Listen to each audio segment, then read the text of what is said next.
Hi സുഹൃത്തുക്കളെ, നമ്മൾ ആ കടലിൽ പണിക്ക് പോയൊരു വീഡിയോ ആണ് എന്ന് പറഞ്ഞു കഴിഞ്ഞാൽ, മീൻ നോക്കിയാണ് ഈ വള്ളങ്ങളെല്ലാം ഓടുന്നത്. ആ കൂട്ടത്തിൽ നമ്മൾ ഓടിക്കൊണ്ടിരിക്കുക. മഴയും ഉണ്ട് കേട്ടോ, മഴയുടെ കറുപ്പും കാണുന്നുണ്ട്. ആ സമയത്ത് കോട്ടക്കൽ വള്ളം കറങ്ങി ഒരു വേറെ ഭാഗത്തോട്ട് മീൻ നോക്കി പോവുക. അങ്ങനെ നമ്മൾ മീൻ കണ്ട് അണിയക്കാരൻ്റെ മറുപടിക്ക് കാത്തു നിൽക്കുകയാണ് നമ്മുടെ വെള്ളത്തിൽ ചട്ടക്കാർ. അവരെല്ലാം സെറ്റായി നിൽക്കുകയാണ്, കമ്പയെല്ലാം റെഡിയാക്കിക്കൊണ്ട്. അണിയക്കാരൻ്റെ ഓർഡർ കൊടുത്ത് അതാ വെള്ളത്തിൽ ചാടാൻ പോവുക. അങ്ങനെ കമ്പയും കൊണ്ട് അവർ വെള്ളത്തിൽ ചാടിയിട്ടുണ്ട്. ഇനി ഈ വള്ളം കറങ്ങി വരണം. കറങ്ങി വന്ന് അവരെ എടുത്തുകൊണ്ടാണ് നമ്മൾ വല വലിച്ച് മീനെ പിടിക്കുന്നത്. നമ്മുടെ മേവല ഇറങ്ങിപ്പോകുന്ന ഭാഗമാണ് നിങ്ങളിപ്പോൾ കാണുന്നത്.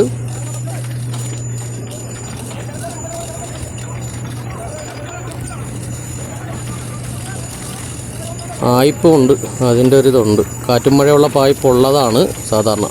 നമ്മുടെ കീ വലയുടെ റിങ് കാലെല്ലാം അവിടെ നിന്ന് അണ്ണന്മാർ കറക്റ്റായിട്ട് ചെയ്ത് വിടുന്നുണ്ട്. ആ ചേട്ടന്മാർ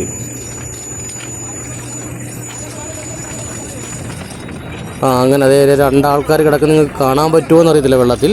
അത് നമ്മുടെ ആദ്യം ചാടിപ്പോയവരാണ്. അവരെയും കൂടെ എടുത്തുകൊണ്ടാണ് ഇനി വലവലി നടക്കത്തുള്ളൂ.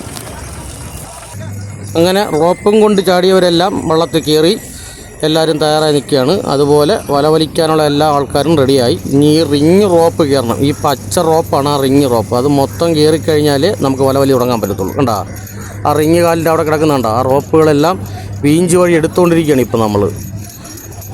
അത് കഴിഞ്ഞിട്ട് വലവലി നടക്കത്തുള്ളൂ. ഈ ആൾ വെള്ളത്തിൽ ചാടി എന്തിനാണെന്നറിയാമോ? ഞാൻ പറഞ്ഞുതരാം. ആ ആൾ അവിടെ നിൽക്കുന്നുണ്ട്. ആ രണ്ട് റിങ് റോപ്പിൻ്റെ ഇടയ്ക്കാണ് ചാടുന്നത്. അവിടെ ഇപ്പോൾ വല തുറന്ന് കിടക്കുക. ഈ റിങ് കാല് മൊത്തം കയറിക്കഴിഞ്ഞാൽ അത് പൂട്ടത്തുള്ളൂ. അപ്പോൾ അതിൽ കൂടെ മീൻ പോകാതിരിക്കാനാണ് വെള്ളത്തിൽ ചാടുന്നത്. നമ്മുടെ വലയെല്ലാം പൂട്ടി വലിച്ചെടുത്ത് വല വലിക്കുന്ന ഭാഗങ്ങൾ എടുക്കാൻ പറ്റില്ല. കാര്യം ഞാനതിൽ പണിയെടുക്കുന്നതാണ്. അതുകൊണ്ട് എനിക്ക് ആ വീഡിയോ എടുക്കാൻ പറ്റിയില്ല. ആ സമയത്ത് പണിയെടുക്കേണ്ട ആവശ്യമുള്ളത് കൊണ്ട് ഞാനും അവരുടെ ഒപ്പം നിന്ന് പണിയെടുക്കുകയായിരുന്നു. അങ്ങനെ ഈ വല കിട്ടിയ നമ്മുടെ നെത്തോലി എന്ന് പറയും, ചൂടെന്ന് പറയും, എന്തുവായാലും നെത്തോലി ചൂട ആവശ്യത്തിന് കിട്ടിയിട്ടുണ്ട്. ഇത് നമ്മൾ കറിക്കെടുത്ത് വെച്ചിരിക്കുന്ന മീനാണ്. കുറച്ച് കണവ ഇതൊക്കെ നമുക്ക് അതിൻ്റെ തിരിഞ്ഞ് കറിക്കെടുത്ത് വെച്ചതാണ്. ചൊറിയുണ്ട് കേട്ടോ, ചൊറി നല്ല രീതിയിൽ ചൊറിയുണ്ട്. ആ ചൊറിയാണ് കാണുന്നത്. അത് കാണാൻ പറ്റുന്നുണ്ടാവുമല്ലോ നിങ്ങൾക്ക്. ചൊറി കിടപ്പുണ്ട് അതിനകത്ത്. അതെല്ലാം ഇനി തിരിഞ്ഞ് മാറ്റണം. കുറേ അധികം ചൊറി ഉണ്ടായിരുന്നു. അതൊക്കെ ആ കൊച്ചുവള്ളത്തിരുന്ന ചേട്ടന്മാരെല്ലാം തിരിഞ്ഞ് മാറ്റിയിട്ടുണ്ട്. 2 വള്ളം മീനുണ്ട് ഞങ്ങളുടെ കയ്യിൽ. 1 വള്ളം മീൻ കൊടുത്ത് വിട്ടിട്ടുണ്ട്. 2 വള്ളം കൂടെ ആകുമ്പോഴത്തേക്ക് കുറച്ച് മീനാവും. ഞങ്ങൾക്ക് വലയും കുറച്ച് കീറിപ്പോയി. ആ വല കീറിപ്പോയ വലയും മാറ്റിയിട്ടേ ഇനി ഞങ്ങൾക്ക് വീട്ടിൽ പോകാൻ പറ്റത്തുള്ളൂ. മാട്ടാനുമുണ്ട്, കൊരുത്തിടാനുമുണ്ട്. അങ്ങനെ പോയിട്ടുണ്ട്. അപ്പോൾ ഇനി മറ്റൊരു വീഡിയോ ആയിട്ട് വരുന്നിടം വരെ എല്ലാവർക്കും ബായ്.